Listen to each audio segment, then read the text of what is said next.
Ve acá la flecha, o la vía biliar extrahepática. Entonces esto lo que evalúa es la vía biliar, el colangiocito, es el patrón colestásico y está dado por la fosfato de orina y la gamma-glutamina. ¿Ok? La bilirrubina, en cuanto a la bilirrubina, que es el otro parámetro que evalúa el perfil hepático, este sí tiene que ver con un componente prehepático, hepático y posthepático. ¿Ok? Lo vamos a ver posteriormente. Muy bien, ¿qué pasa con la bilirrubina?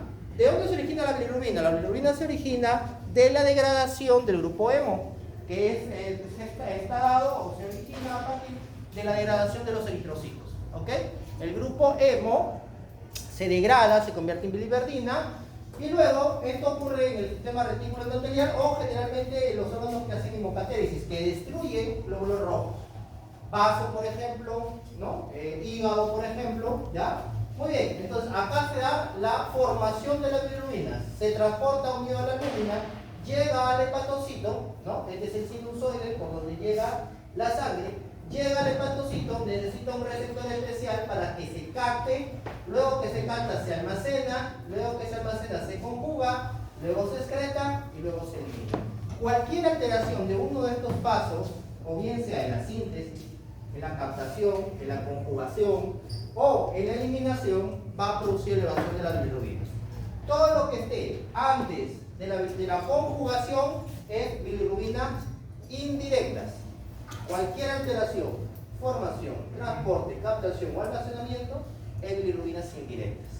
Una vez que ya se metabolizó y ya se conjugó, si es que hay alguna alteración de aquí hacia adelante, o sea, hablo en la conjugación, excreción o eliminación, la elevación se va a dar a predominio de bilirrubina directa. ¿Ok? Y eso van a tener en cuenta porque, por ejemplo, si yo tengo un problema en la sangre, donde es la formación de las bilirrubinas, la bilirrubina que se va a elevar es la bilirrubina directa, perdón, indirecta. Si yo tengo un problema en la vía biliar, ¿no? Entonces es en la eliminación de las bilirrubinas, la que se va a elevar es la bilirrubina directa. ¿Por qué? Porque ya se conjugó. ¿Ok? Todo lo que está hacia arriba es indirecto, todo lo que está hacia acá es indirecto. Muy bien. Este es cómo se da la formación en el sistema retículo endotelial de los órganos que hemos indicado. El 85% proviene de la hemoglobina, el 20% o 15 o 20% de la mioglobina. En el hígado, el hueso, el vaso, luego se transporta unido a la albúmina, siempre tiene que estar unido a la albúmina para que pueda transportarse. ¿Por qué? Porque la bilirrubina indirecta es insoluble. ¿Ok? La bilirrubina directa es soluble, por eso que se puede excretar por la orina. Cuando uno encontraba hiperbilirrubinuria, es predominio bilirrubina directa, ¿ya? Porque se puede excretar por la orina. Bien, llega a la sangre, llega al sinusoide, luego del sinusoide pasa al espacio de Dice, pasa al hepatocito. Esto ocurre en el hepatocito, está la albúmina, junto con la bilirrubina indirecta, pasa al espacio de Dice, este es el sinusoide, no necesito hablar más de esto porque usted lo conoce desde el punto de vista histológico. Espacio de Dice entre las células endoteliales y el hepatocito, utiliza este receptor específico que transporta la bilirrubina indirecta, llega al citoplasma del hepatocito, recuerdan ustedes, se conjuga, ¿no? Se almacena, se excreta y se elimina. Para excretarse necesita este tipo de receptor. Muchas enfermedades, por ejemplo la sepsis o por ejemplo algunos medicamentos, algunos fármacos, bloquean el receptor MRP2 y por lo tanto va a producir una elevación de las bilirrubinas directas. ¿Ya? Si se bloquea este receptor, no se va a poder eliminar la bilirrubina porque necesita este receptor para que pueda expulsarse hacia la vía biliar. ¿Ok? Y si de pronto bloqueamos este receptor, entonces la bilirrubina no va a poder pasar fácilmente y se va a acumular. Pero esto es bilirrubina indirecta porque todavía no se conjuga, y esto es bilirrubina directa porque ya se conjugó. Aquí está la conjugación. ¿Ok? Muy bien, ahí están los dos tipos de bilirrubina, entonces la bilirrubina no conjugada y la bilirrubina conjugada. Este es un resumen de lo que ya hemos comentado. Muy bien, cuando tengamos un paciente con bilirrubinas elevadas o ictericia, porque el paciente va a venir con ictericia, tú tienes que ver primero 4 puntos esenciales. Uno, es una verdadera ictericia. ¿A qué predomina? Bilirrubinas directas o indirectas. ¿Qué estudio realizar? Y es una enfermedad hepática o biliar. Y acá yo le agregaría algo adicional, o es una enfermedad hematológica. Porque como hemos visto, el metabolismo de las bilirrubinas se da desde la sangre, llega al hígado y luego se excreta. Cualquier alteración, sea en la formación que se da en la sangre, ¿no?, puede producir elevación de las bilirrubinas. Entonces ahí agregaría un punto adicional. La clasificación de las bilirrubinas, bueno, según su veracidad, si es verdadera o es falsa. Tenemos la pseudoictericia y la ictericia verdadera. Ojo, para evaluar la ictericia verdadera, yo no necesito las palmas, no necesito la piel, por si acaso. La ictericia se evalúa en las escleras vulvales superiores. Le haces al paciente que mire hacia abajo y tú levantas el párpado superior y ves ahí la ictericia. O de pronto lo puedes ver también en el paladar blando o la óvula. No sirve la piel, por si acaso, no sirve la piel. Y ojo, algo más, la ictericia es un acúmulo de pigmentos biliares en la esclera. No puedes decir conjuntivas ictéricas, porque no existe el término conjuntiva ictérica. El que se pinta es la esclera, ¿ok? La esclera.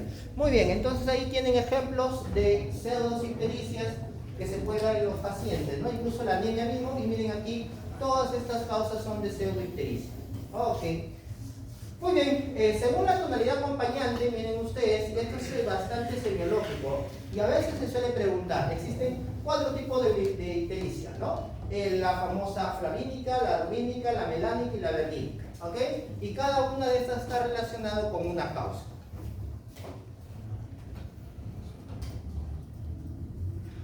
Muy bien, ahora, ¿qué predomina? ¿Bilirrubinas indirectas o directas? ¿Conjugadas o no conjugadas? ¿Por qué es importante? Porque si de pronto yo tengo un paciente que predomina la bilirrubina no conjugada, el problema yo tengo que pensar que es hematológico.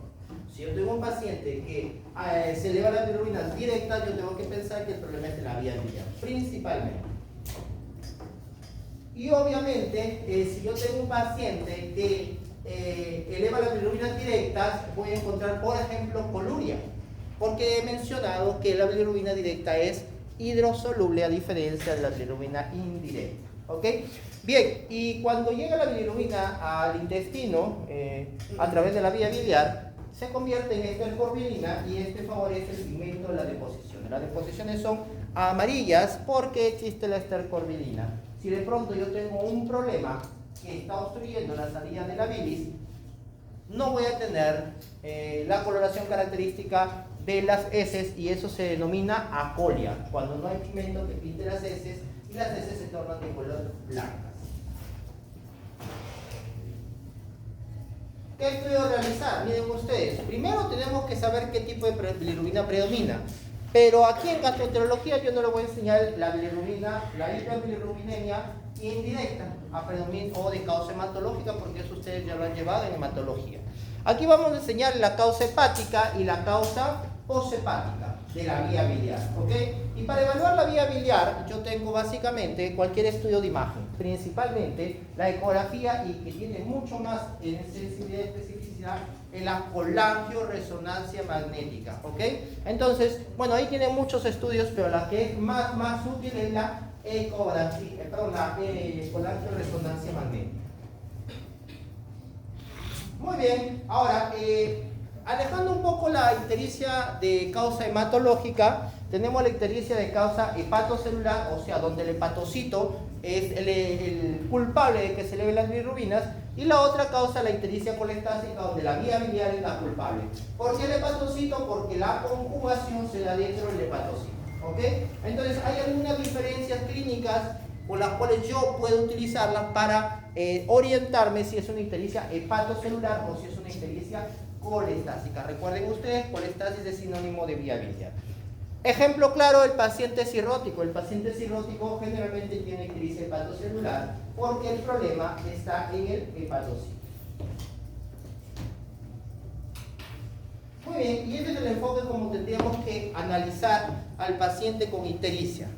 Primero, ver si tiene algún signo clínico que me oriente a que sea una ictericia colestásica o una ictericia hepatocelular. Luego vamos a ver de la insuficiencia hepatocelular, que es el paciente cirrótico. Si yo tengo un perfil hepático es mucho más fácil orientarme al diagnóstico. Si yo tengo un paciente con ictericia, y de pronto esta está acompañada de elevación de las transaminasas, entonces el problema está en el hepatocito. ¿Por qué? Porque yo he dicho que las transaminasas TGO y TGP tienen que ver con el hepatocito.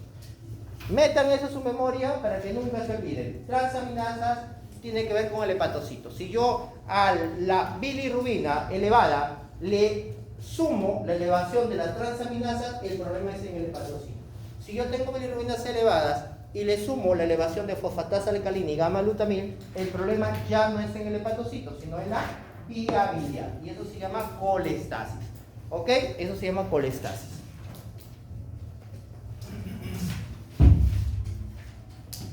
Muy bien. La principal causa de colestasis o patología biliar, patología de la vía biliar del colédoco, es el problema obstructivo. Cuando nosotros tenemos un paciente en el cual tenemos bilirrubina a predominio de bilirrubina acompañado de colestasis, nosotros estamos en la obligación de evaluar la vía biliar. Y el principal examen o el primer examen a realizar es una ecografía de abdomen. ¿Ok? Sí es cierto que la ecografía no tiene la mejor sensibilidad, especificidad. Para ello, si nos sigue quedando dudas en cuanto a la etiología, tendríamos que pedir la colangioresonancia. La colangioresonancia nos permite evaluar la vía biliar intrahepática y extrahepática a mejor detalle. Y si yo sigo teniendo duda, de pronto porque la vía biliar está normal, no está dilatada, no tiene un problema obstructivo, tengo que pedir una biopsia hepática porque probablemente esté hablando de una hiperbilirrubinemia intrahepática, y la única manera de poderlo estudiar es mediante una biopsia hepática. ¿Ok? Entonces, ese es el algoritmo. Tengo primero que descartar el problema obstructivo. Utilizo la ecografía, utilizo la colangioresonancia. Si de pronto no tengo ningún hallazgo patológico en la vía biliar en estos exámenes, yo tengo que utilizar exámenes para evaluar el hígado. Puedo pedir serología de hepatitis, que lo vamos a ver posteriormente, puedo pedir una biopsia hepática. Y estas son las causas de elevación de las bilirrubinas, cuando se eleva la bilirrubina indirecta, cuando se eleva la directa. Y bueno, eso solamente tienen que ustedes aprenderlo, pero tiene lógica en realidad, no necesitas memorizar nada, porque si entiendes la fisiopatología de la hiperbilirrubinemia, vas a entender cuándo es que se da la elevación de cada una de estas causas. Muy bien, entonces el paciente tenía 40 años, no tenía antecedente de importancia, tenía una ictericia aparentemente colestásica. ¿Por qué colestásica? Porque tenía apolia y coluria. Y he dicho hace un momento que la coluria se da por aumento de las bilirrubinas directas a nivel urinario, por la excreción urinaria. ¿Ok? Porque son solubles.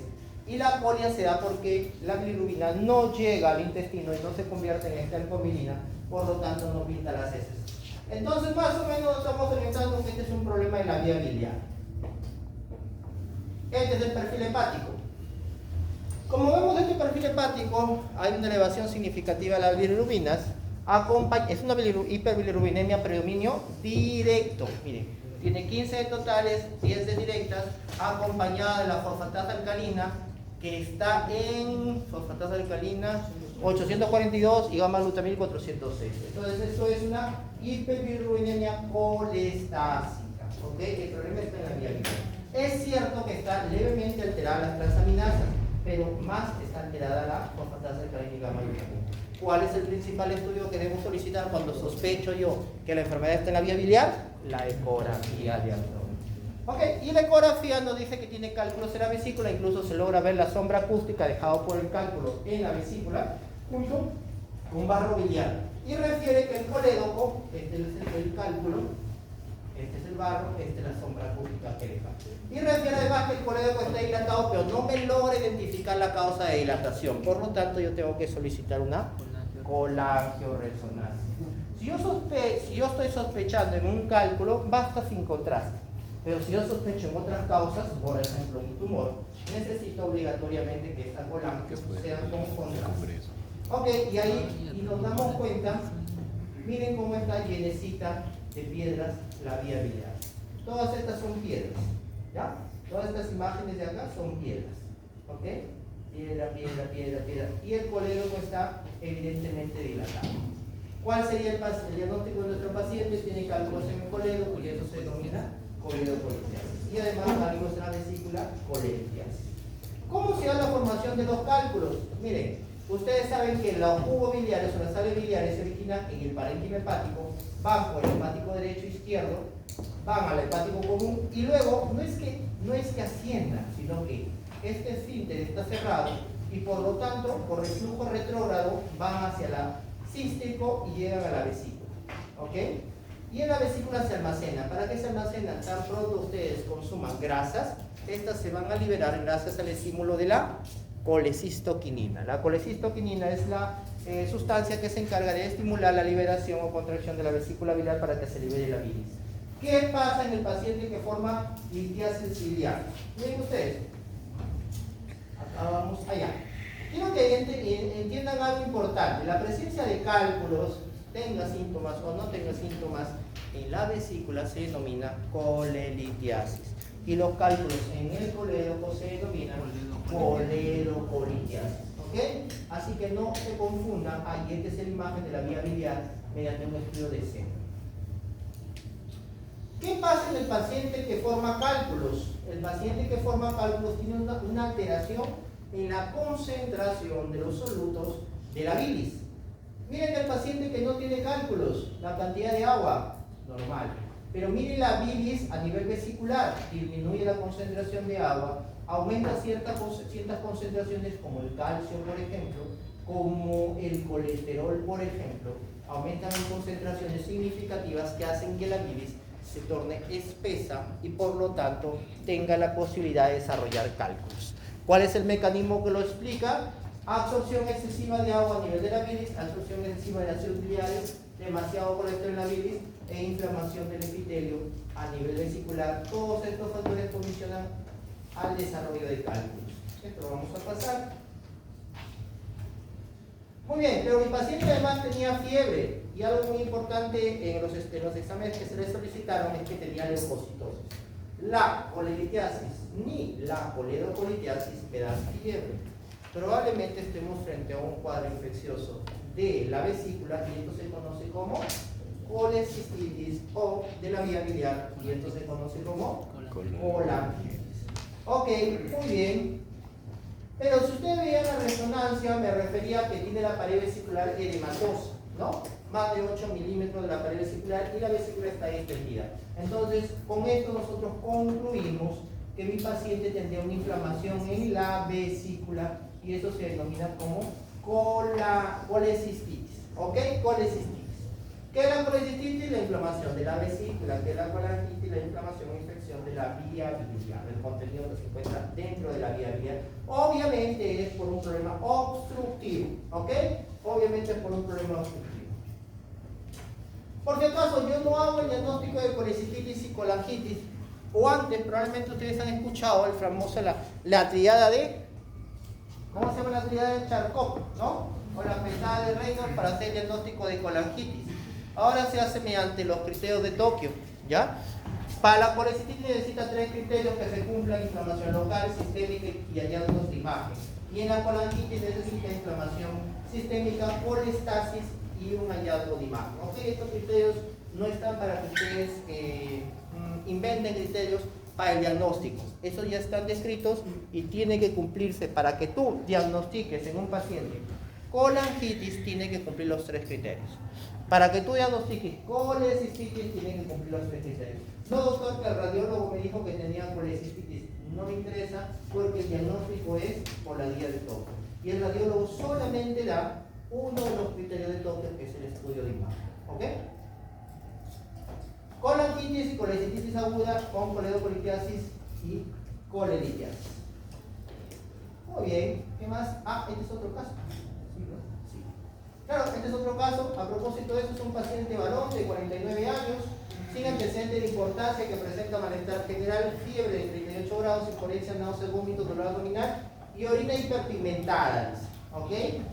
Bueno, es un caso nuevamente de ictericia. Ven ustedes, hemodinámicamente estable, ha tenido fiebre y se evidencia ictericia. En el abdomen, lo que resalta aquí es el dolor leve en el hipocondrio derecho sin signo de irritación peritoneal. Entonces, un paciente con ictericia, el mismo enfoque que hemos tenido hace un momento. ¿Cuál es el diagnóstico de nuestro paciente? No lo sabemos, pero primero, ¿Tiene ictericia? Tiene bilirrubina. ¿Qué es lo que vamos a hacer? Pedir un perfil hepático. ¿Para qué pedir el perfil hepático? Para saber si se acompaña las transaminasas, fosfatasa alcalina, a qué predomina la elevación de la bilirrubina, ¿cierto? Muy bien. Con eso, luego de eso, y según definamos dónde está el problema, vamos a pedir un estudio de imagen. ¿Ok? Muy bien. ¿Qué más hacemos con nuestro paciente? Miren, ahí tenemos nuestro paciente. El paciente anterior tenía fosfatasa alcalínica malglutamina, lo cual era una ictericia colestásica.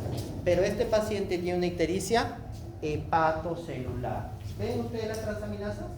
¿En cuánto está? La TGO y la TGP pasan, uno está en 5.229 y el otro está en más de 4.000. ¿Ok? Y miren la fosfatasa alcalina y la gamma glutamil. Bueno, no está la gamma glutamil, pero es la fosfatasa alcalina y no es significativa la elevación. ¿Ok? Entonces, ¿estamos frente a una ictericia colestásica o hepatocelular? Hepatocelular, ¿cierto? Entonces, ¿el problema dónde estaría? ¿En la vía biliar o en el hepatocito? En el hepatocito. Ok, muy bien. Si el problema, igual siempre se le pide el examen de imagen, y el examen de imagen decía vesícula distendida, bordes irregulares, paredes engrosadas, con presencia de cálculo. Pero ojo, miren, la presencia de cálculo en la vesícula no me tiene que dar alteración de la bilirrubina. ¿Por qué, doctor? Porque la vesícula está al costado de la vía biliar. ¿Ok? Al costado. La presencia de un cálculo en el colédoco sí me puede alterar la bilirrubina, pero no el cálculo en la vesícula. Y acá dice que la vía biliar está normal. Entonces, ¿frente a qué situación estamos? Hiperbilirrubinemia aislada directa o indirecta, patrón hepatocelular o patrón colestásico. Hepatocelular, ¿no? Y en este caso tenemos que pensar en las famosas hepatitis. Es el otro tema de esta noche. ¿Por qué hepatitis? Porque es la inflamación del hepatocito. ¿Qué es hepatitis? Inflamación del hepatocito. ¿Qué es conjuntivitis? Inflamación de la conjuntiva. ¿Qué es dermatitis? Inflamación de la dermis, ¿no? Entonces, sí, todos términos terminados en itis es inflamación. Si es hepatitis, es del hepatocito. Muy bien. Mira, cuando hablamos de hepatitis, nosotros solemos decir hepatitis viral. Sin embargo, existe N causas de hepatitis, ¿ah? Hepatitis medicamentosa, hepatitis por algo que ustedes no consumen, que es el alcohol, hepatitis por consumo de drogas, por consumo de distintas cosas, ¿ah? Hay hepatitis autoinmune, tu propio cuerpo destruye el hepatocito, en fin, aquí para que ustedes vean, pero para que ustedes entiendan, ojo, la hepatitis no es sinónimo de virus. Saquen de su cabeza que cuando digan tiene hepatitis, tiene un virus. No,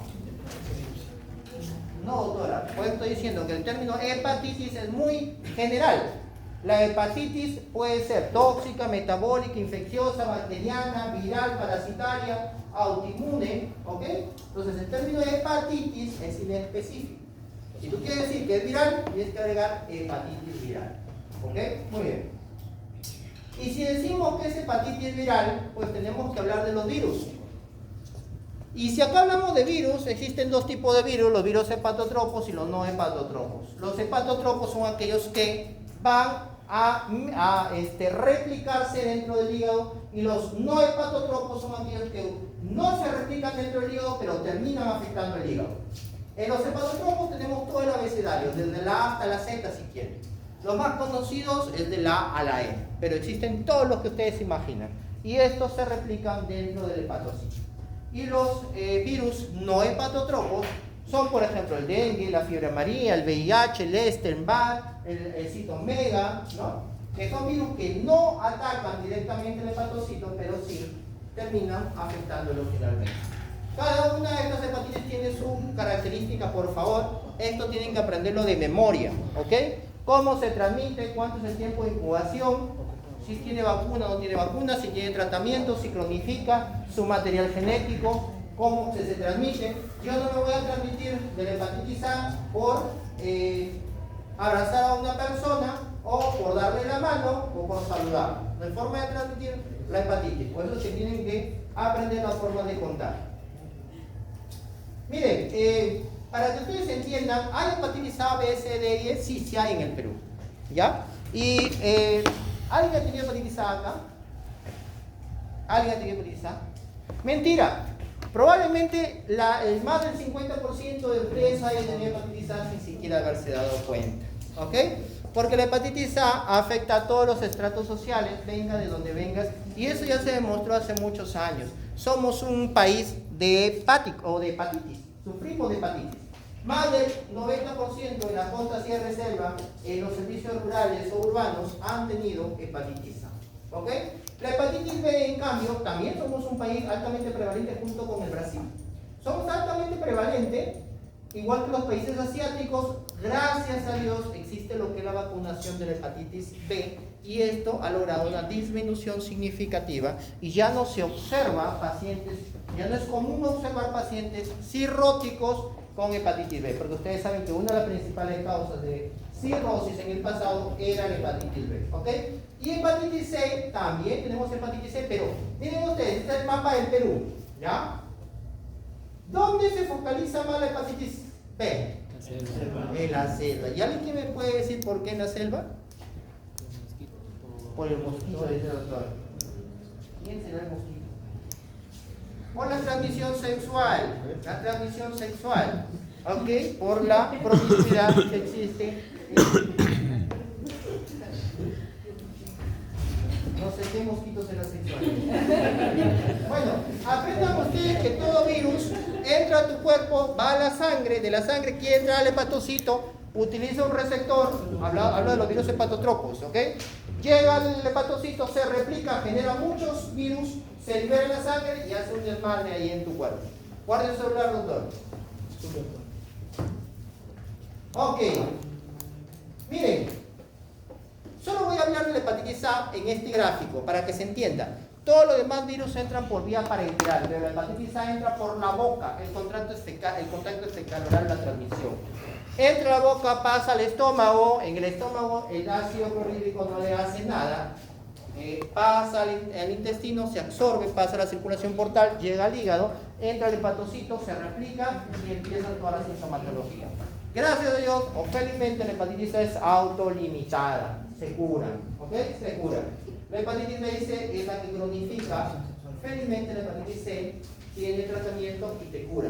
La hepatitis B, si se cronificó, no te curas. Tiene tratamiento, pero no se cura. La hepatitis C sí se cura, ¿ok? La ventaja entre la B y la C es que la B tiene vacuna. O sea, se puede prevenir. Y yo estoy seguro que a todos ustedes les han pedido la vacunación de la hepatitis B, obligatoriamente. ¿Por qué no les pido vacunación de hepatitis C? Porque no existe. ¿O no existe? No te hemos pedido vacunación de hepatitis C. En cuanto al cuadro clínico de estos virus, todos los virus tienen la etapa, periodo de incubación, que varía de uno a otro virus. Tiene la etapa prodrómica, que se caracteriza por síntomas generales. Tiene la etapa itérica o de estado y tiene la etapa resolutiva, excepto los virus que cronifican, que son el B y el C, que podrían pasar a una etapa crónica. Pero todos los virus tienen estas 4 etapas que estoy contando, ¿ok? Y la etapa prodrómica es en la cual el paciente tiene síntomas generales. Malestar general, cefalea, náuseas, vómitos, ¿ok? Y no todos pasan por etapa itérica, ¿ok? En el caso de la hepatitis A, por ejemplo, la fase ictérica es más común en los adultos que en los niños. Los niños hacen formas anictéricas o subclínicas que de pronto ni siquiera te das cuenta que tiene hepatitis A. ¿Ya? ¿Y le hacen los exámenes? ¿Por qué? Porque vienen por síntomas generales. Inapetencia, hiporexia, cefalea, dolor abdominal, en fin. ¿Cómo hago el diagnóstico, doctor, de la hepatitis A? Bueno, primero que tengo que sospecharla porque es un paciente que viene con el cuadro clínico de hepatitis A, ictericia, y entonces yo tengo que pedir los marcadores. El primer marcador que se encuentra en el paciente es el virus en las heces. Llega el virus al hepatocito, se replica dentro del hepatocito, pasa hacia la vía biliar, se expulsa en el intestino y en el intestino es excretado del cuerpo a través de las heces.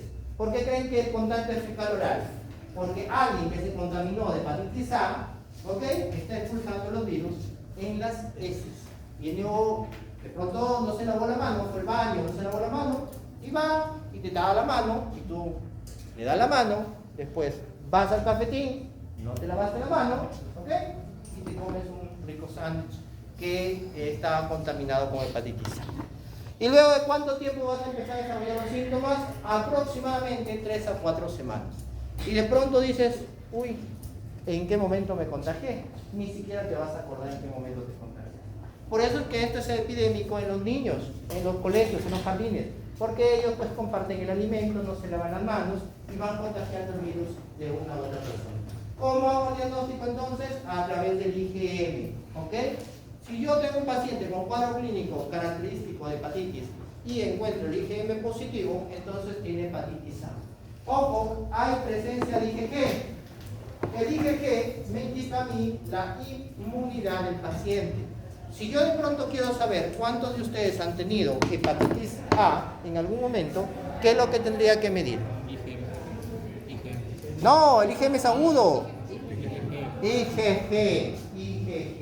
Si ya tiene hepatitis A, ¿tú podrías tener otra vez hepatitis A? Sí. No. No. Porque tienes anticuerpo IgG. Ya no puedes tener hepatitis A. ¿Por qué creen que ustedes solo una vez han tenido hepatitis A? ¿Ah? No, pues ya tuviste, ya tu sistema inmune aprendió y ya tiene, no, ya tuviste un contacto con el virus, ya aprendiste y ya no vas a tener hepatitis A nuevamente. ¿Ok? Miren, la hepatitis B, en cuanto a la hepatitis B hay que tener en cuenta la forma de transmisión. Acuérdense, como dato importante es que a menor edad tú adquieres la hepatitis B, tiene más riesgo de cronificar. Los niños o neonatos, cuando adquieren el virus de la madre gestante que tiene hepatitis B, van a cronificar en más del 95%. ¿Ok? Si tú lo adquieres adulto, cuando tu sistema inmune está fuerte, vas a curarte en más del 80%. ¿Ok? Te curas espontáneamente sin que no hagas nada, sin que tomes ningún medicamento. Tu propio sistema inmune te cura, si es que lo adquieres el virus de forma adulta. Pero si lo adquieres de niño o peor de neonato, es el peor momento para adquirir, porque esa persona va a desarrollar cirrosis y cáncer antes de los 20 años de edad. ¿Ok? Por eso es importante el tamizaje en las gestantes y el tratamiento. Y esa es la historia natural. 80% de los pacientes que tienen hepatitis B adultos se curan. ¿Ok? 20% cronifica. En cambio, la hepatitis C es al revés. La hepatitis C, 20% se cura, 80% cronifica. O sea, ¿quién tiene más riesgo de cronificar entre la B y la C? La C. ¿Cuál es la ventaja? Que la C tiene cura con tratamiento. ¿Ok? La B cronifica menos, pero no tiene cura con tratamiento. ¿Cuál es la otra ventaja? Que la B tiene vacunación. La C no tiene vacunación. ¿Ok? Muy bien. Volviendo al caso de nuestro paciente, le pedimos el CEP de hepatitis viral. Y esto es lo que nos dio el CEP de hepatitis viral. Miren ustedes, pedimos B, C, A, y finalmente el que salió positivo fue el A. ¿No? El IgM, virus hepatitis A. Entonces, un paciente que tiene hepatitis A.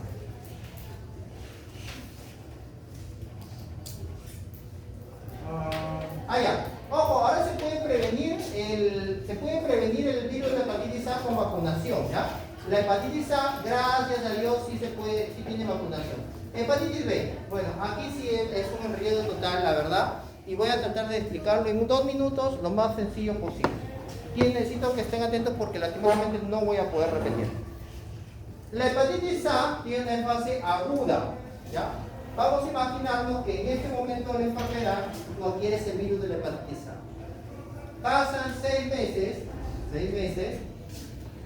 se decide, o te curaste o de pronto cronificas.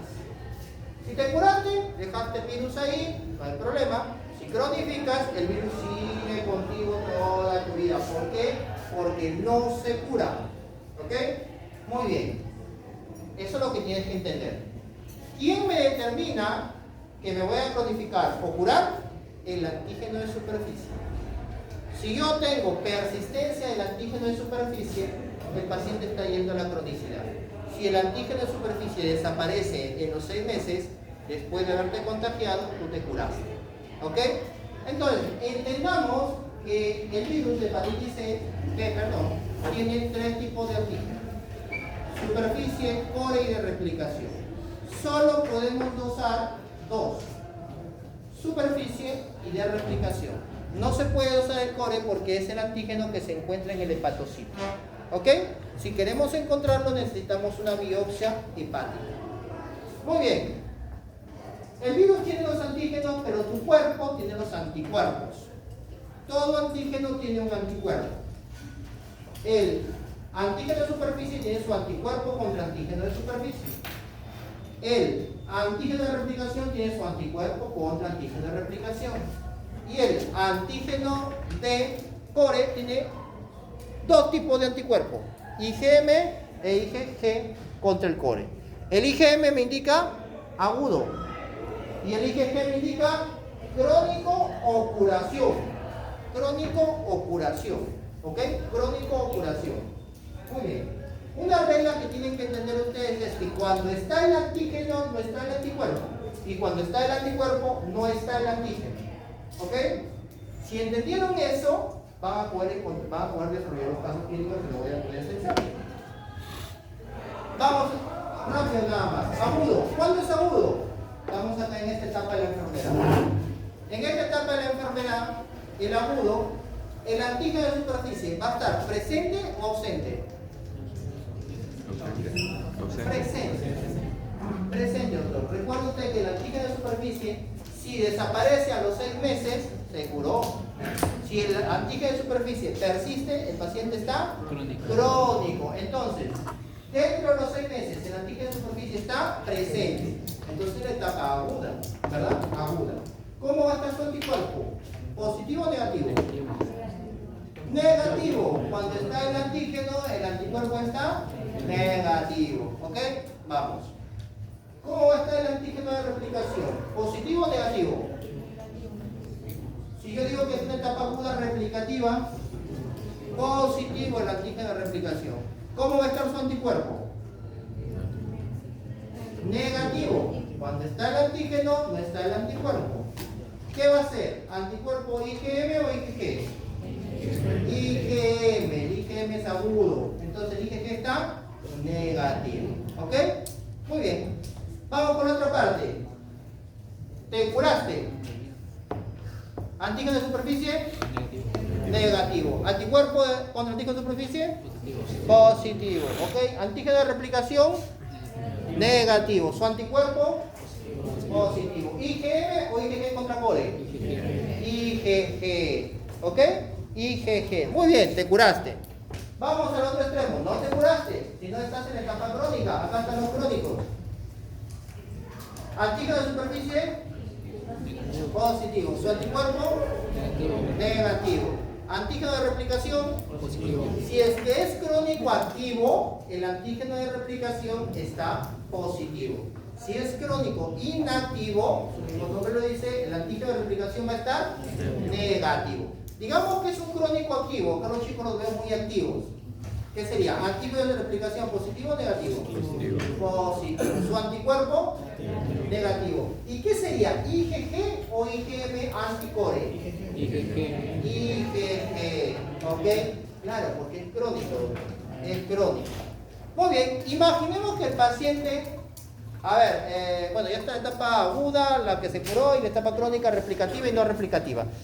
Vamos con el paciente vacunado, ¿ya? Vamos con el paciente vacunado. El paciente vacunado, cuando te colocan la vacuna contra hepatitis B, solo te colocan el antígeno de superficie. ¿Ok? Solo te colocan el antígeno de superficie. Entonces, ustedes se han vacunado contra hepatitis B, ¿cierto? Muy bien.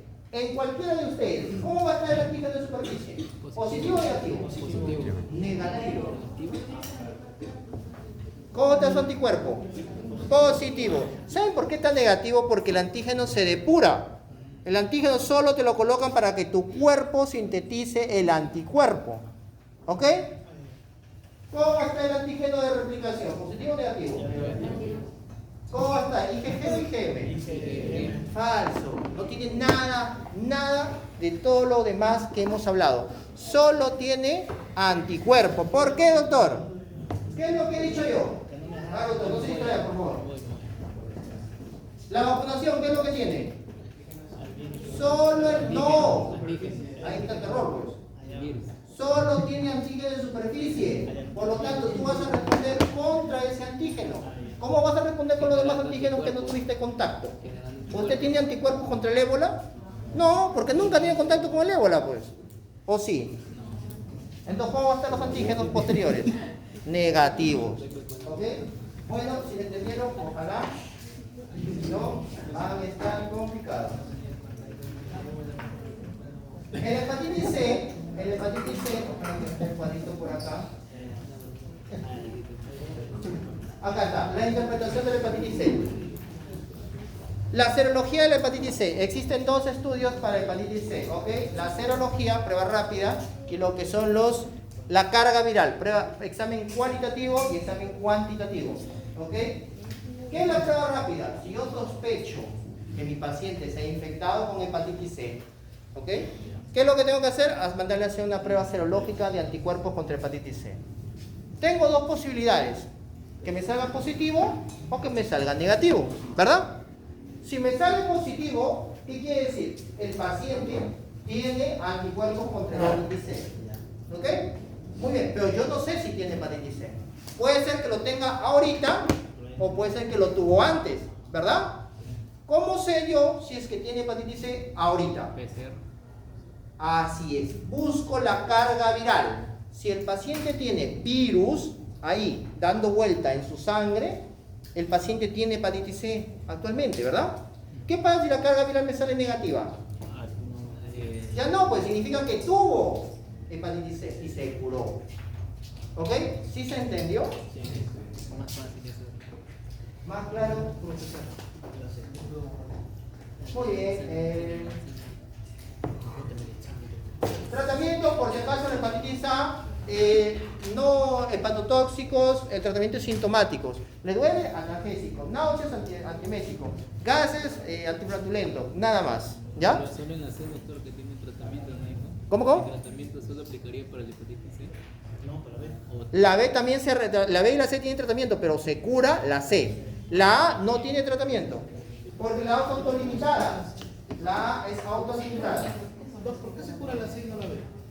Esa es una buena pregunta, la podemos responder luego. Porque no sí, vamos a entender doctor, demasiado. si es que le están poniendo ya anticuerpos, ¿no? En la B, diré antígenos, entonces se generaría anticuerpos y ¿Por qué no generaría... tampoco apoyan para la ¿Cómo así? No entiendo tu pregunta. No, porque dice que hay vacuna para la B, ¿no?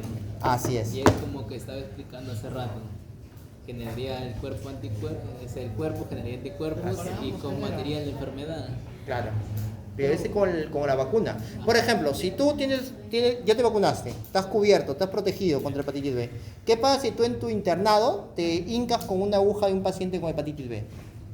No vas a adquirir la hepatitis B porque estás protegido.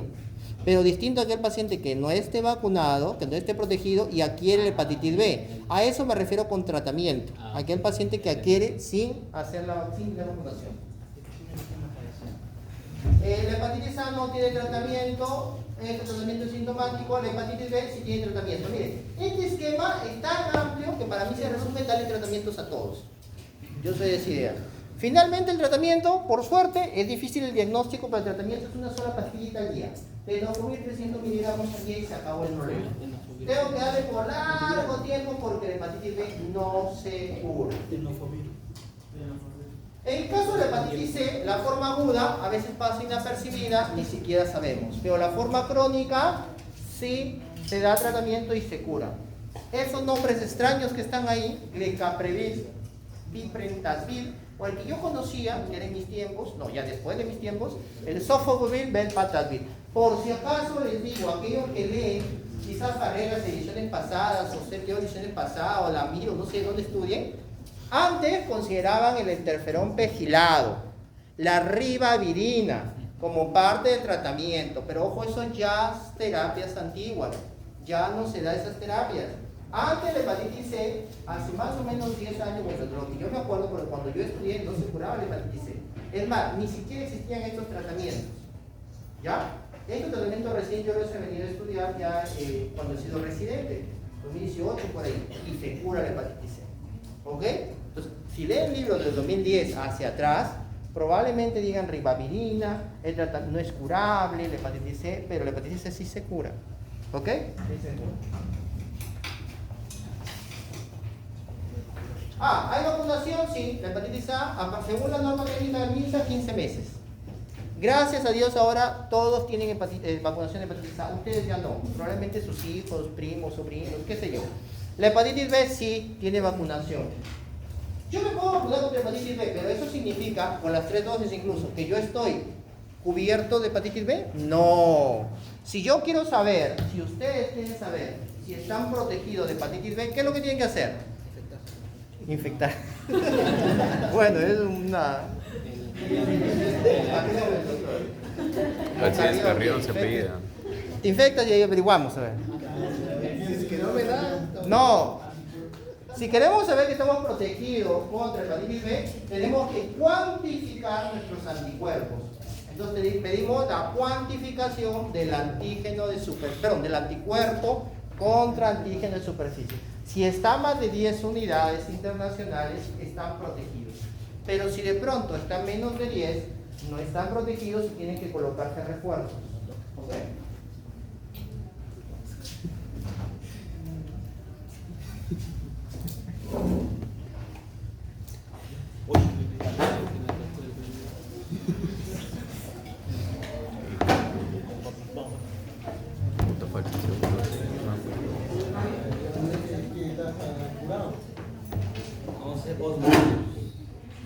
Muy bien, no se vayan a calambrar, que ahorita sigue todavía una clase más complicada. Agradezcanle la delegada, ¿cómo está la delegada? Policía, ¿no? Ha hecho las votaciones y ustedes han elegido. ¿Cuál votación? Muy bien. No sé, claro, sí, votación. Sí, doctor, Democracia. muy bien, vamos a ver. Se trata de un paciente de 51 años, perdón, de un tiempo de enfermedad de un mes y que tiene los siguientes signos. ¿Ya? A ver, por favor, no se distraigan. Tiene vello, distribución ginecoide, palidez terrosa, tiene matidez en flanco, circulación colateral, bandas horizontales, lo que se conoce como leuconidia, producción de la cicatriz umbilical, hiperpigmentación de escleras, tiene ictericia, asterisis, en fin. Tiene antecedentes, lo más importante son antecedentes del consumo de alcohol. ¿Ya? Vamos a hablar obviamente de cirrosis, así que saben que todos estos datos orientan hacia un paciente cirrótico. Ok, muy bien. Miren los exámenes laboratoriales de esta paciente. Resalta la presencia de plaquetas bajas, en sí tiene pancitopenia, ¿no? Anemia severa, tiene leucopenia severa, tiene plaquetopenia moderada o severa, ¿no? Ok. También tiene alteración de la uricreatinina y el perfil hepático tiene alteración de la transamina, perdón, de la albúmina, 3.2, lo demás está dentro de los parámetros normales. Tuvo líquido cítico, se le sacó líquido cítico y hicieron el GASA. ¿Qué es el GASA? Supongo que en este nivel de su práctica de rotación hospitalaria saben qué es el GASA. No la gasa, por supuesto. Albúmina sérica. Cuando yo traigo líquido acítico de mi paciente, le resto la albúmina sérica menos la albúmina de líquido acítico. Si es que ese resultado me da mayor a 1.1, me orienta que este líquido acítico es originado por hipertensión portal.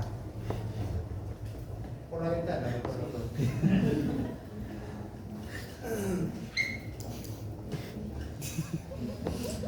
Muy bien, miren, lo que yo quiero que entiendan es que ustedes tuvieron curiosidad alguna vez de coger un higadito de un pollo, Sí. ¿cierto? ¿Sí han jugado con el hígado de pollo? Si no han jugado, no son médicos, ¿ah? Yo le he comido. ¿Te lo has comido también? Sí, yo también. Pero ya, ¿han sentido la textura del higadito? Sí. Ya, luego es sancochado, ¿sigue con la misma textura o no? No, ya, ese es el paciente cirrótico. ¿Ya? Se pone duro, fibroso, el hígado, fibroso. ¿Ok? Y esto, como no se come. ¿Qué pasó? Esa cocha. ¿Sí? Contrólense, chicos. Están ansiosos. Ya, bueno. antes de llegar a ese estadio de fibrosis del hígado, pasa por distintos estadios de inflamación. Por si acaso, cuiden su hígado. Yo sé que ustedes están jóvenes, que consumen alcohol todas las semanas, pero cuiden el hígado, porque el hígado tiene su tope, ¿eh? El hígado se cansa de depurar. El hígado dice, ya, basta, suficiente, ¿no? Doy tanto alcohol que yo depuro, pero en un momento que cuando lo estás afectando el hígado constantemente, ¿ya? El hígado empieza a inflamarse.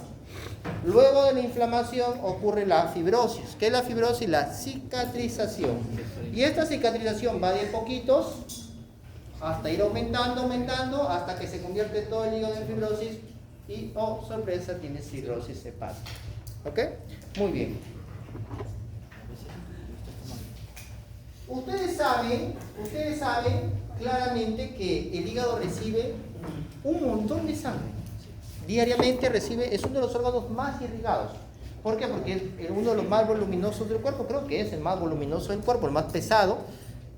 80% de su sangre llega a través de la vena porta, el restante llega a través de la arteria hepática. ¿Y de dónde viene la sangre de la vena porta? De la cava inferior. Aviéntalo. Viene de la circulación esplánica, de los intestinos. ¿Han venido comiendo o no? ¿Han comido en la fuerza? ¿Sí o no saben? Ah, doctor. ¿Ayer han comido? Sí. Ok. Entonces, esos nutrientes que han comido ustedes se han absorbido a nivel intestinal y van a pasar a través de la circulación. Esto es la circulación esplácnica.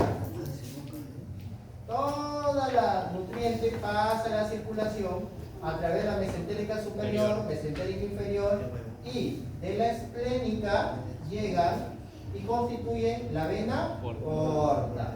¿Por qué es importante eso? Porque el hígado es como un mini laboratorio que se encarga de absorber lo bueno y separar lo malo. Todo lo que entra por tu boca va a llegar al hígado.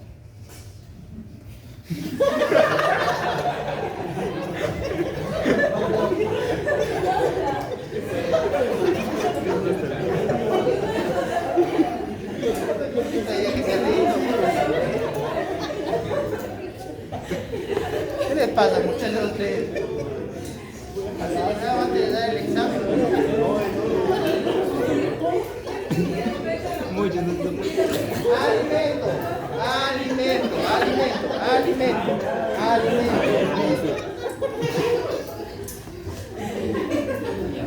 Alimento. ¿Qué se absorbe? ¿Qué se absorbe? La fuente de alimento, medicamento, alcohol, pastillas, ¿qué se absorbe?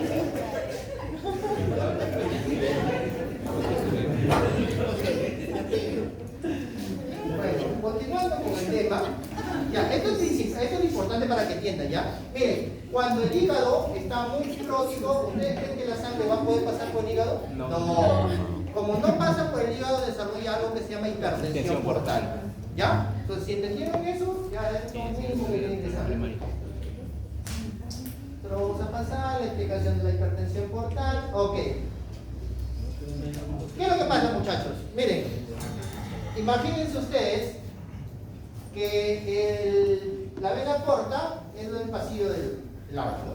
Ok, entonces tiene una zona por la cual va a entrar el nutriente y esto se llama espacio de Dice. ¿Ya? Pero sinusoide, ¿ok? Y el sinusoide tiene un área, ustedes son los hepatocitos. Ustedes van a ser los hepatocitos. Viene el glucógeno, por ejemplo, ¿no? Viene por la vena porta, entra el sinusoide, del sinusoide, que es un tipo de capilar, pasa al espacio de Dice, del espacio de Dice pasa a ustedes, que son el hepatocito.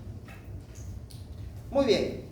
¿Qué es lo que pasa en la cirrosis? En la cirrosis, producto de la inflamación, o sea, destrucción de cada uno de ustedes, se inflama el hígado y desaparecen ustedes y en su ubicación se ubica tejido colágeno. ¿Ok? Entonces, este espacio de sinusoide que tiene la capacidad de ensancharse, se llama vasodilatarse o vasoconstreñirse, ya no lo va a poder hacer. ¿Por qué? Porque va a estar constantemente cerrado.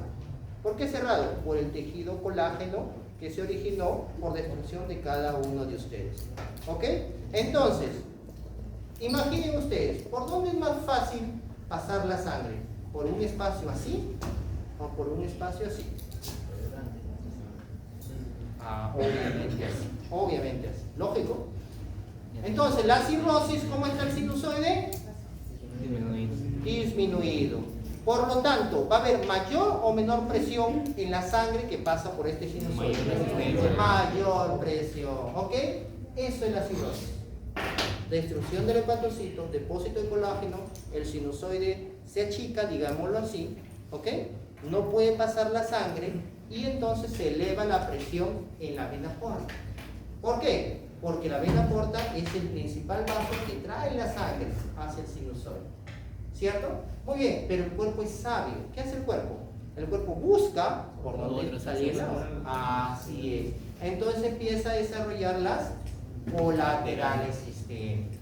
¿Qué son las colaterales? ¿Qué es lo que va a pasar? Lo normal es que vaya por el sinusoide, entre el hepatocito lo metabolice, lo regrese a la sangre, sigue el sinusoide y vaya a la vena porta. ¿Ok? Pero como no puede pasar por este lugar, lo que va a hacer la sangre es una colateral directa hacia la vena porta. ¿Y cuáles son las colaterales más conocidas? Paredes esofágicas, gástricas, la circulación colateral en cabeza de medusa y a nivel de las venas renales. Perdón, renales, umbilicales. Ya, la circulación colateral, las venas rectales. Rectales, ¿ok? Muy bien. Si entendieron eso, ya está escrito toda la hipertensión portal. Ahí está bien. Aumenta la resistencia intrahepática, origina la hipertensión, no tiene por dónde pasar la sangre, busca un vaso sanguíneo para que lleve la sangre de la vena porta hacia la circulación central. Aquí está la cava, ¿ok? A través de la circulación lateral. Pero esto va a originar cambios hemodinámicos. ¿Por qué? Porque el paciente cirrótico ocurre algo muy importante. Cuando el sinusoide está así, en vasoconstricción, el cuerpo dice, yo quiero vasodilatarlo. Entonces sintetizo sustancias vasodilatadoras para vasodilatar el sinusoide, pero no lo puedo hacer. ¿Por qué? Porque hay colágeno alrededor del vaso sinusoide que no me permite hacer la vasodilatación. Pero el cuerpo entiende que le faltan sustancias vasodilatadoras, entonces sintetiza. ¿Y dónde creen que va a actuar esas sustancias vasodilatadoras? A nivel periférico. ¿Y qué va a originar a nivel periférico? Vasodilatación periférica. Va a originar que el vaso que es así, ahora va a estar así. Los vasos sanguíneos periféricos, los capilares periféricos. Cuando un vaso está vasodilatado, la resistencia vascular ¿aumenta o disminuye? Disminuye. Si la resistencia vascular disminuye, ¿qué pasa con la presión arterial? Aumenta. Baja. ¿Ok? ¿Qué pasa con el gasto cardíaco? Aumenta. No, esa es la respuesta que hace el cuerpo. Pero ¿qué pasa con el gasto cardíaco? Baja el gasto cardíaco, ¿cierto? ¿Y qué es lo que tiene que hacer el cuerpo? Aumentar la presión arterial. ¿Y cómo aumenta la presión arterial? ¿A qué es igual la presión arterial? Gasto cardíaco. Gasto cardíaco por resistencia periférica. Ok. Tiene que aumentar o sea, el vaso sanguíneo que está dilatado lo tiene que hacer vasoconstricción. ¿Cómo hace vasoconstricción a nivel periférico? Sistema nervioso simpático, ¿ok? ¿Y cómo aumenta el gasto cardíaco? Porque es el otro factor de la presión arterial, ¿verdad? ¿A qué depende el gasto cardíaco? La frecuencia Cardíaca por volumen sistólico de eyección. ¿Cómo aumenta la frecuencia cardíaca? El corazón. ¿Ah? Por el simpático. Frecuencia cardíaca. Cuando ustedes ven a sus enamorados, que son simpáticos para ustedes, ¿cómo se pone su corazón? ¿Cómo se pone su corazón? Late o no. ¿Cierto o no? Simpático. Taquicardia. Ok. ¿Y cómo aumenta el volumen sistólico de eyección? No, ya, ese es el efecto que ya está logrando el simpático. El volumen sistólico de eyección es sinónimo a la volemia. Para yo aumentar el volumen sistólico de eyección, tengo que aumentar la volemia. ¿Cómo aumenta la volemia? Con los vasoreceptores y el sistema renina angiotensina-aldosterona. Ya, ese es el sistema, doctor. ¿Qué hace el sistema renina angiotensina-aldosterona? Aumenta. Retiene sodio y retiene agua y aumenta la volemia. ¿Pero qué otro sistema se activa? Para que aumente la volemia. Realmente quieren probar el lápiz. Pobrecito ese doctor. ¿Cómo aumenta la volemia en tu cuerpo? Orinando menos. Antidiurética. ¿Cómo se llama la antidiurética? Vasopresina. Vasopresina. Antidiurética, vasopresina o ADH. ¿En qué porción de la neurohipófisis? Ya te dije. ¿Dónde se sintetiza? En la neurohipófisis, pues ya te estoy diciendo. ¿Anterior o posterior? Anterior. Es normal. Posterior. Ok, entonces ya tiene los tres sistemas que se activan: simpático, renina, angiotensina, aldosterona y ADH. Ok, pero el principal es el sistema renina, angiotensina, aldosterona. Ok, un paciente cirrótico se caracteriza por ser hipotenso. Ok, por naturaleza. Y si tú entendiste esto, vas a entender la fisiopatología de las tres descompensaciones del paciente cirrótico: ascitis, encefalopatía y hemorragia digestiva. Vamos con el primero, ascitis. ¿Por qué se da la ascitis? ¿Qué es la ascitis? Extravasación. ¿Ya? ¿Por qué se da? Doctor, el primer factor creo que es la reducción de la albúmina y el segundo es por la misma presión del hígado. Al ser fibroso se ¿Ya? dilata la ¿Ya? y Ok. se hace la extravasación. Se ocurre la extravasación. Entonces la solución sería colocarle albúmina. Y todo se explica fácil, doctor. Se explica por la renina, angiotensina, aldosterona. Si tú tienes poca albúmina intravascular, el líquido intravascular va a salir al extravascular y se va a acumular en el abdomen, ¿cierto? Ok, pero el cuerpo sigue activando el renina, angiotensina, aldosterona. Sigue reabsorbiendo agua, sigue reabsorbiendo sodio. ¿Ok? ¿Y esa agua a dónde creen que se va a escapar? Al extravascular. ¿Por qué creen que el tratamiento de la ascitis en el paciente cirrótico es a base de diurético? ¿Qué diurético? No, hidro. Espironolactona. ¿Qué es la espironolactona? Bloquea el sistema renina, angiotensina, aldosterona. ¿Te das cuenta que la fisiopatología te explica el tratamiento? Ya entendiste ascitis. Eso es ascitis, ¿ah? Nada más. Hemorragia digestiva, varicial, ¿ok? Esto se da por la hipertensión portal, por aumento de la presión de la vena porta. ¿Qué es lo que tengo que darle yo tratamiento? Vasoactivo. ¿Qué hace el vasoactivo?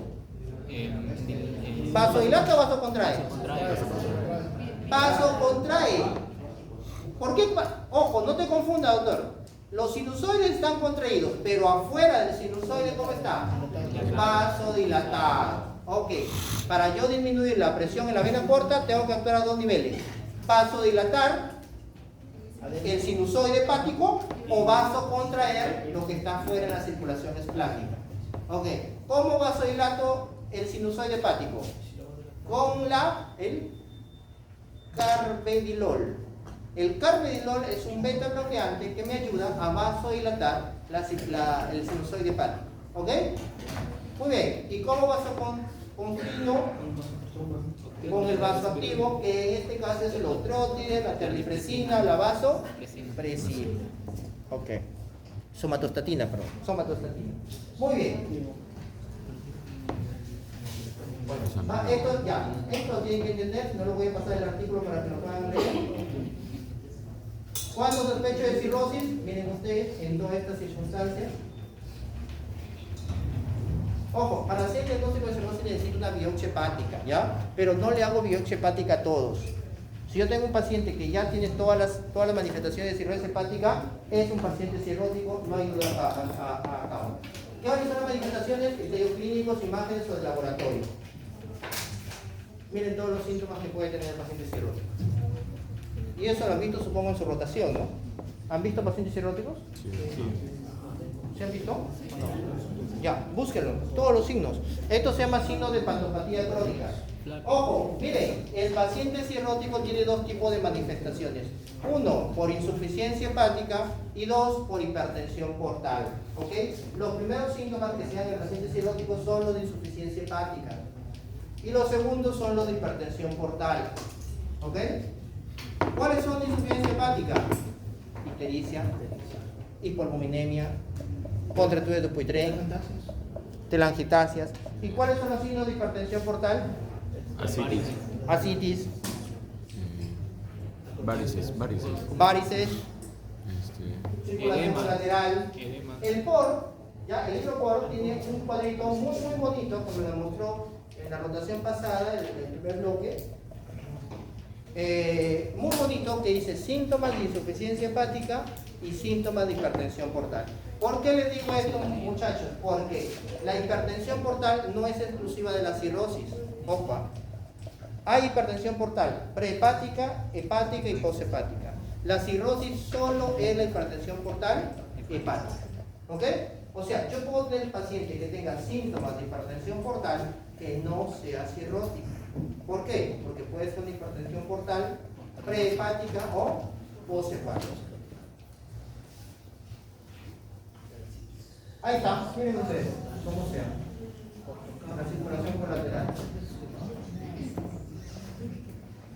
Para hacer el diagnóstico hago uso del cuadro clínico con los estigmas de hepatopatía y luego con los exámenes laboratoriales de imagen también, ¿ya? Y todos los, miren, esos son los hallazgos que yo tengo que encontrar en un paciente cirrótico. Si yo veo una ecografía que dice cualquiera de esos, es un paciente cirrótico. ¿Ok? Y esos son los hallazgos en los exámenes de imagen y ese es estudio del líquido cítrico a través del gas. Muy bien.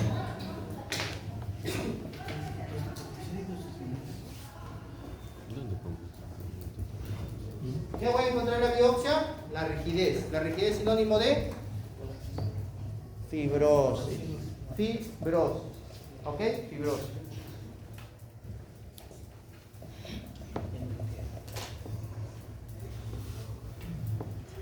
Muy bien, diagnóstico de cirrosis hepática. La cirrosis hepática tiene distintos estadios. Mira, acá tiene distintas clasificaciones, ¿ya? Yo lo prefiero clasificar, lo más fácil de hacerlo es compensada y descompensada. ¿Quién es el paciente compensado? Es aquel que no tiene ninguna descompensación. Así de sencillo. ¿Quién es el paciente descompensado? Acá viene el tema. ¿Quién es el descompensado? Acá está, mira. Presión. Ascitis, encefalopatía, hemorragia digestiva. ¿Ok? Si mi paciente tiene cualquiera de esos tres, el paciente está descompensado. Y si no los tiene, está Compensado. compensado. Así de fácil. Hay descompensaciones tardías porque la enfermedad avanza. Y como la enfermedad avanza, puede empezar a dañar el pulmón, puede dañar el riñón, ¿no? Síndrome hepatorrenal, síndrome de hipertensión portopulmonar. Pero eso ya son estadios terminales. Casi a la... El paciente cirrótico, todo paciente cirrótico tiene hipertensión portal. Entonces tenemos que entender cuánto es la presión de la vena portal normal, el gradiente de 1 a 5. Así es, de 1 a 5. Más de 5 es hipertensión portal. Pero ojo, no hay síntomas ni signos de hipertensión portal. Cuando es mayor a 10, recién tiene signos de hipertensión portal. Más de 10. Y eso se denomina hipertensión portal clínicamente significativa. ¿Por qué clínicamente significativa?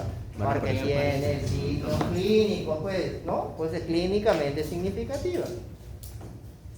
Pero el riesgo de sangrado se da cuando es más de 2. Eso sí sabe. Los banqueros, miren. Este paciente además tenía citis, tenía encefalopatía. ¿Ok? O sea, estaba descompensado.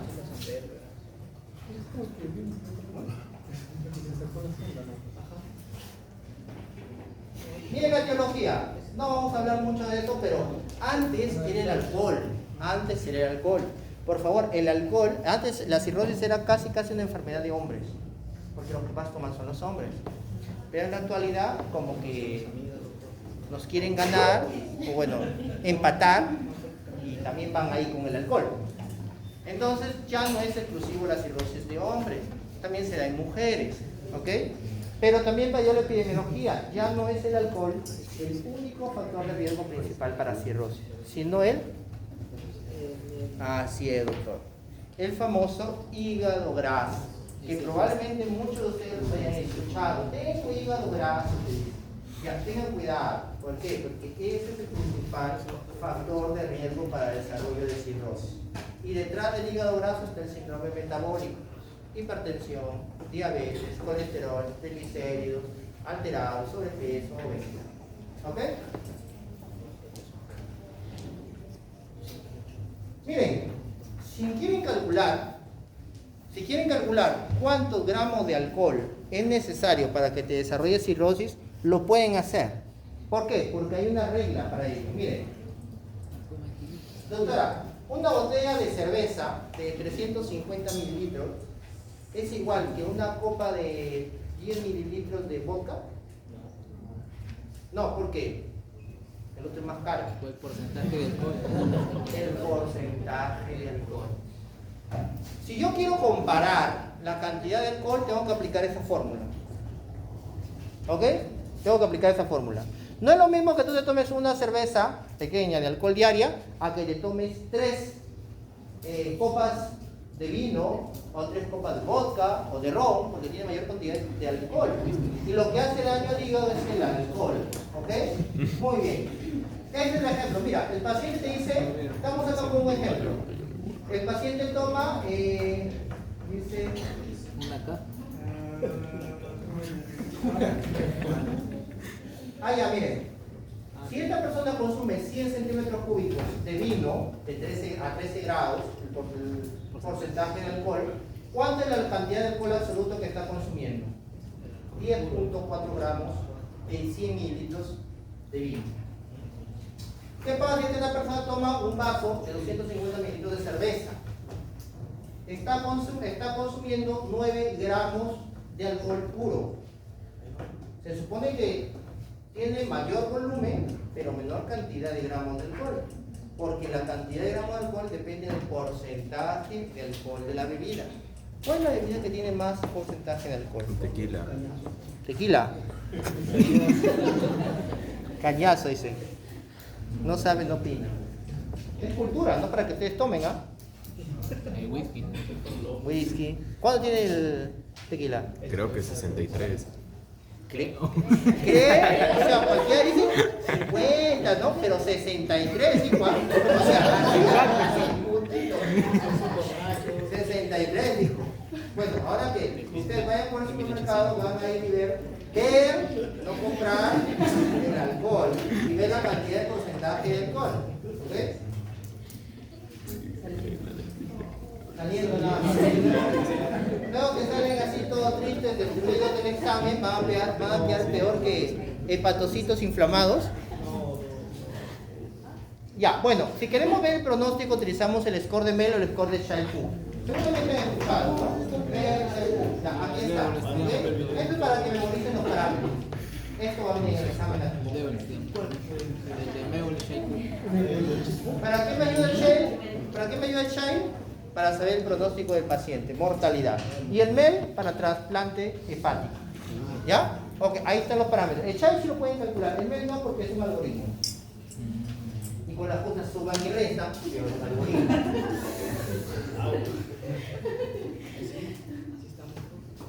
¿Sabe el algoritmo, doctor? No. Entonces. Pero tampoco, Algoritmo, vamos a poner entonces.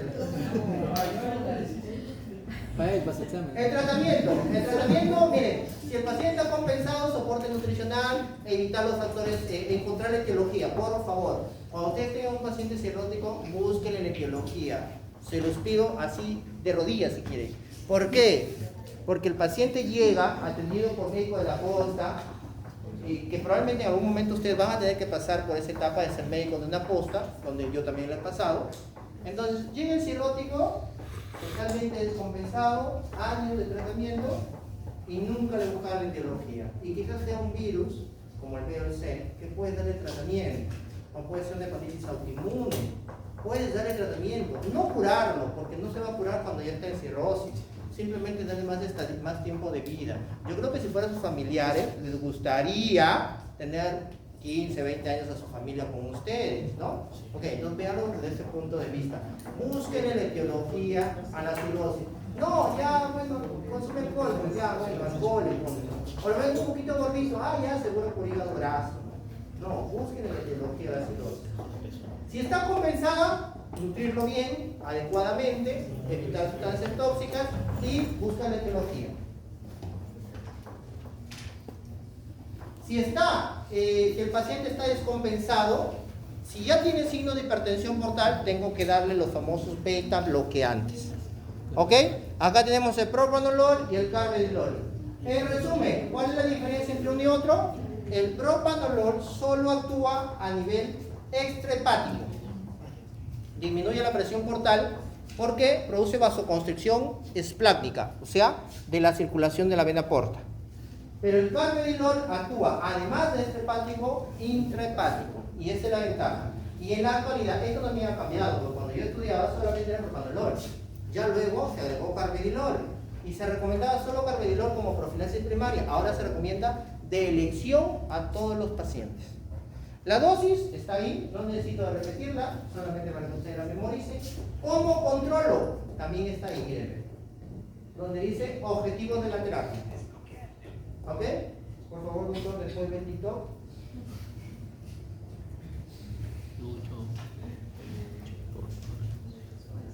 Primera descompensación. Esto es un paciente que presenta cuadro de ascitis evidentemente, ¿no? La pregunta es, ¿cuál sería la causa? Bueno, ya les digo que es un paciente con cirrosis producida por MASH, es el famoso esteatohepatitis, el famoso hígado graso.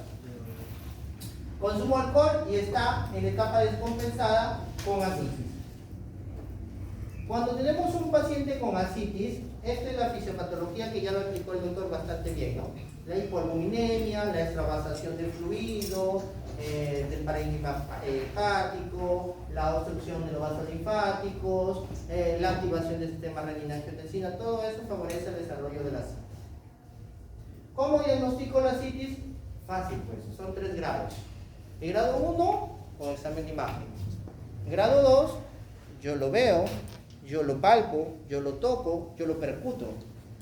Y el grado 3 es hasta el ciego lo ve. Porque es una ascitis a tensión. Atención. O sea, tú puedes ver un paciente barrigoncito y no saber si tiene ascitis. Le percute, ¿no? Sí, doctor, así. Voltearse para un lado, si hay materia desplazable, o para el otro, ascitis puede ser.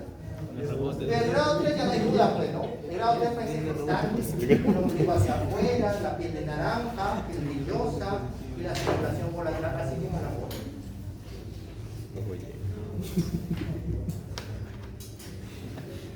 Esa es la clasificación de la ascitis, por si acaso, en los 3 grados, que son los que yo les he comentado.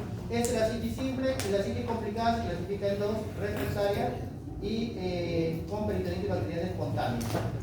¿Cómo le doy el tratamiento, doctor? Miren, aprendas esto.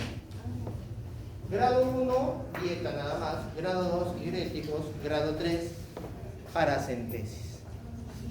El grado 3 necesita paracentesis. ¿Qué es la paracentesis?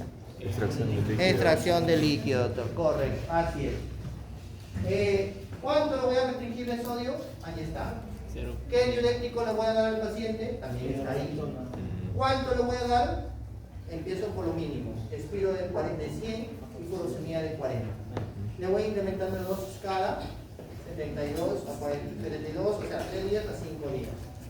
¿Cómo le voy incrementando la dosis? ¿Cómo mido que el diurético esté haciendo efecto? Por el peso. Pérdida de peso. Si el paciente no tiene edemas, la pérdida de peso tiene que ser aproximadamente de medio kilo diario. Si es un paciente con edemas, la pérdida de peso tiene que ser de 1 kilo diario. Si el paciente no pierde esa cantidad, quiere decir que el diurético no está haciendo efecto. ¿Ok? Muy bien.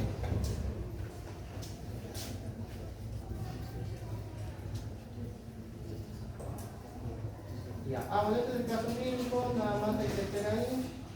Ojo, miren, cuando yo voy a hacerle paracentesis a mi paciente, tengo que reponer el volumen que estoy retirando. La paracentesis le puedo sacar poco volumen, menos de 5 litros, o de gran volumen, 10, 15 litros. Si le voy a extraer menos de 5 litros, tengo que reponerle con poligelina, 150 mililitros por cada litro extraído. Si le voy a sacar mucho líquido, tengo que reponerlo con albúmina. Más o menos se repone 6 a 8 gramos de albúmina por cada litro extraído. Si yo no repongo el líquido extraído, tengo riesgo de vigilar un síndrome que se llama síndrome de disfunción circulatoria post-paracentesis, que lo puede llevar hasta la muerte. Y aunque no crean, esto sí se ve en la práctica, porque lastimosamente hacer una paracentesis no es difícil. Hasta ustedes lo pueden hacer, ¿eh? Estoy seguro que lo pueden hacer. El problema es que no saben manejarla después. Le sacan 10 litros y el paciente a los 2 o 3 días llega chocado, con falla renal, insuficiencia respiratoria y a los 5 días se muere. Porque no sabían el concepto de que tienes que reponer el volumen extraído con albúmina. Y esto no sé qué más es. Esto son la citis refractaria, ¿no? Miren, ¿qué significa la citis refractaria? Yo lo voy a empezar a dar diuréticos, ¿ya? Voy a controlar el peso del paciente. Dos contextos. Si el paciente baja el peso adecuado, es un paciente que responde al diurético. Pero ¿qué pasa si el paciente no baja el peso adecuado? Tengo que aumentarlo. No responde, le aumento. No responde, le aumento. Llego a lo máximo. Espironolactona de 100 gramos, perdón, 400, pero se mide 160. Y el paciente sigue con ascitis. ¿Cómo se llamaría esa ascitis? Refractaria tratamiento. ¿Ok? ¿Por qué refractaria? No responde. ¿Qué pasa? Es que yo tengo un paciente con ascitis, le empiezo los diuréticos, no responde y le intento incrementar los diuréticos. Y el paciente hace efectos adversos. No le puedo incrementar los diuréticos. ¿Cómo se llama esa ascitis?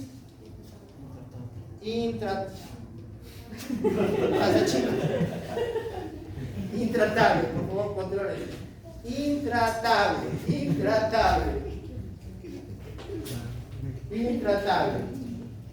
Bueno, ok. Intratable, ¿por qué? Porque no puedo usar los diuréticos. No puedo usar los diuréticos porque hace un efecto adverso. ¿Ok? Distinto a la citis refractaria, porque la citis refractaria es llegado a la dosis tope y no hace efecto. Acá está la definición. Ustedes son trilingües.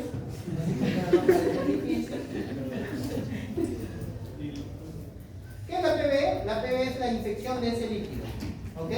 El criterio diagnóstico es que yo encuentro más de 250 polimorfos nucleares en el líquido acítico, mi paciente tiene PB y tengo que darle tratamiento. El tratamiento de elección es la cefalosporina, ¿ya? De tercera generación. ¿Cuál es la tercera generación?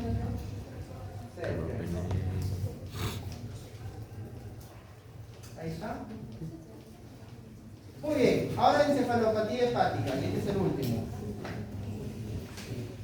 2 minutos, 5 minutos. Así definimos la encefalopatía hepática. Por si acaso, cuando ustedes vean un paciente que de pronto se desorienta o duerme mucho en el día, está despierto en la noche, es cirrótico o tiene comportamiento bizarro, ¿ya? Ese paciente puede estar entrando en una encefalopatía. ¿Qué dice? Esta es la clasificación de la encefalopatía. Ustedes tienen que leerla. La encefalopatía tiene su clasificación en base a enfermedad subyacente, severidad, curso, la famosa escala de Westhaven. Lo han leído, ¿no? Lo han sabido, tienen conocimiento de Westhaven. Ok, perfecto. Entonces, no necesito nada más que decir. Evalúa la severidad. Este es el famoso flapping. ¿Sí han visto el flapping o asterisco? ¿Sí han visto? ¿Sí lo han visto en la práctica? Sí.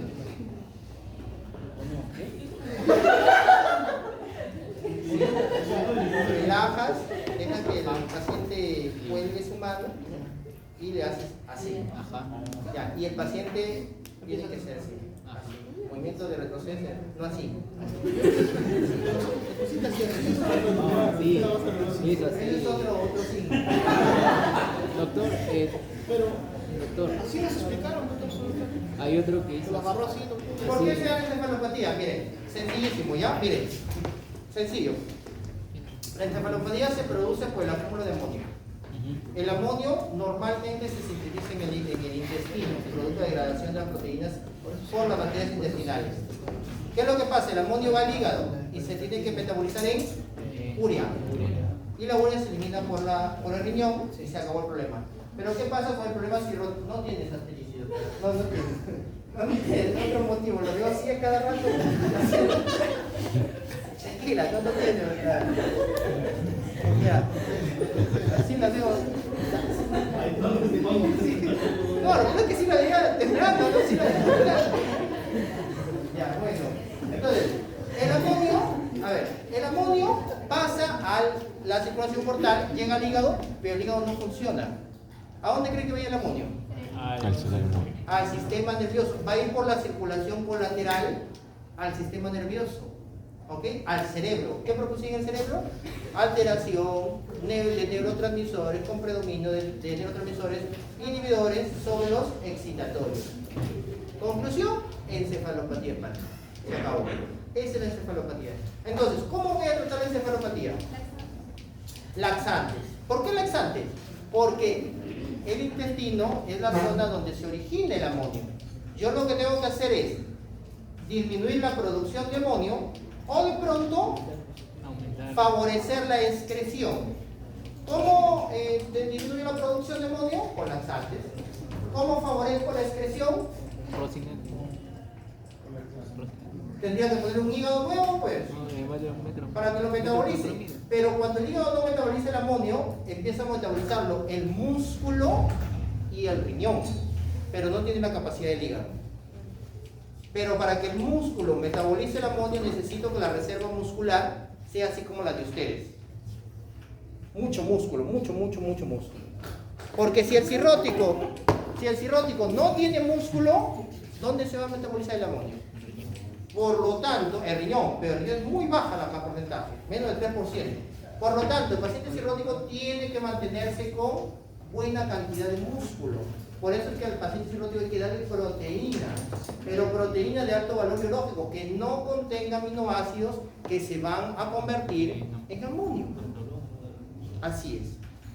¿Ok? Entonces, ese es el tratamiento de la encefalopatía. Afecta la amonio, ¿no? Bien. Tratamiento, ahí está. Ojo, yo tengo que ver la gravedad, pues, ¿no? Pero si yo tengo un paciente cirrótico que está comatoso, toma tu laxante. ¿Qué laxante va a tomar ahí? Pues ni despierta el paciente. Lo primero que tengo que hacer entonces es protección de la vía aérea, darle su saturación, ponerle su sonda. Luego tengo que darle el tratamiento farmacológico.